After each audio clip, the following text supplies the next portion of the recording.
Hello everyone, welcome to episode 127 of Chatting with Anthony. For this episode, the prompt is, healthy frustration is an essential tool. When I call it an essential tool, I believe that you can go farther and say it's an essential life skill. I want you to think of someone who just cannot control their frustrations. You think of that person probably as someone who's angry, bitter, lacking self-control, all of the above. I believe those are all true. Now, I believe that frustration can actually go towards helping someone better deal with life's challenges, in the sense that if you want to get better at something, you just kind of practice it, right? You might, if you want to make 8 out of 10 free throws, but you only make 3 out of 10, then you have to keep practicing, and then eventually you'll get better and better and better to a point where you can make 8 out of every 10.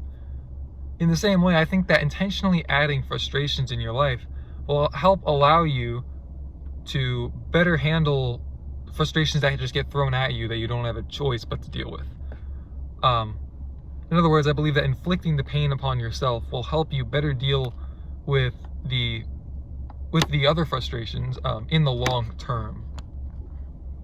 I believe one way you can tell whether a frustration is healthy or not to say this is an end-all be-all, but if the frustration leads you to take action, I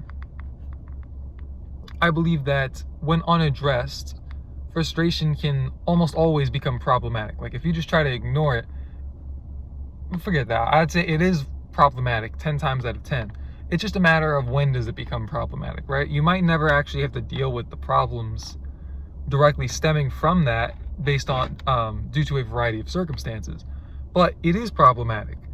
If you grab life, forgive me for saying it like this, I've heard people say you got to grab life by the cojones.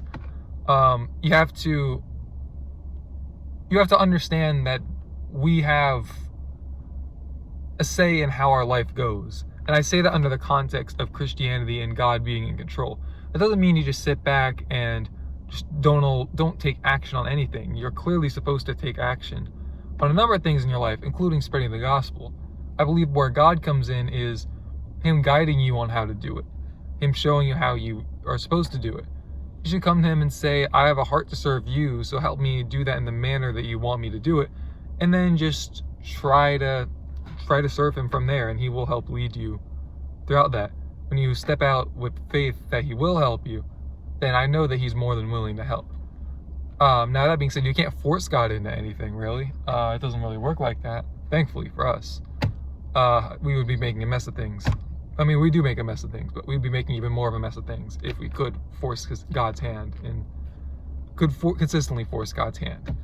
But sorry, I know I went a little bit off topic there, but yes, if your frustration leads you to change for the better, to whatever that change might be, I believe that it basically you may have turned it from something that wasn't healthy to a healthy frustration.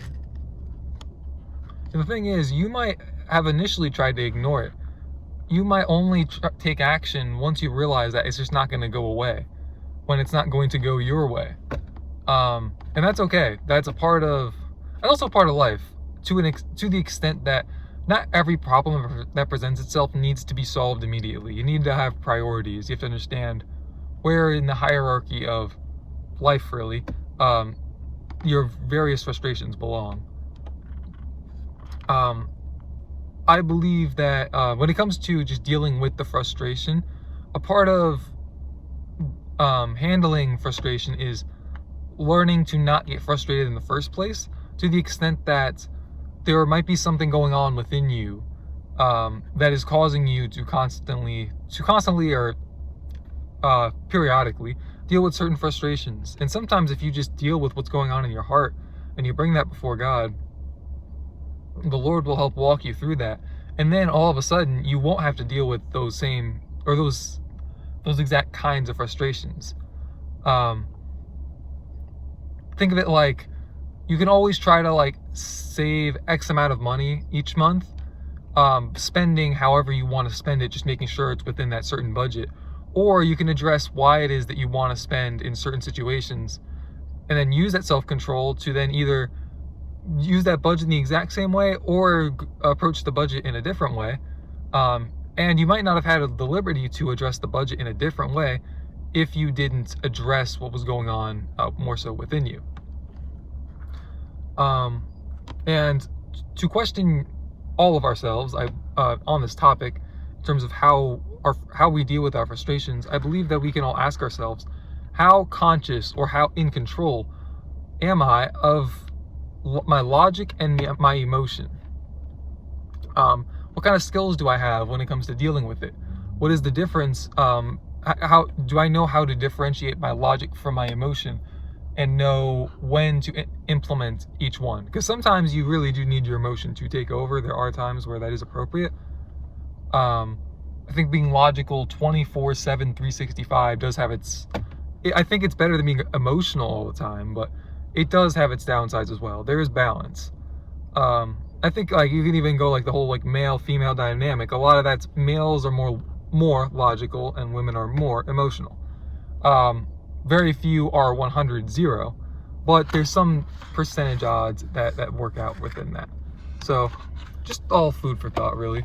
But that's all I have for this episode. Thank you guys for watching. Stay safe, God bless, and I'll see you guys, you bozos, in the next one.